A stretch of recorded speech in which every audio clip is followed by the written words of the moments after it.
जिस व्यक्ति के अंदर लालच नहीं है उसे कभी कोई गुलाम नहीं बना सकता।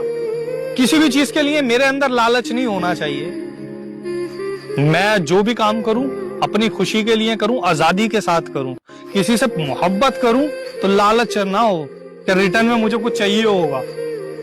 करता हूं क्योंकि दिल कहता है। तो शख्स चला भी जाए छोड़कर तो फर्क नहीं पड़ेगा।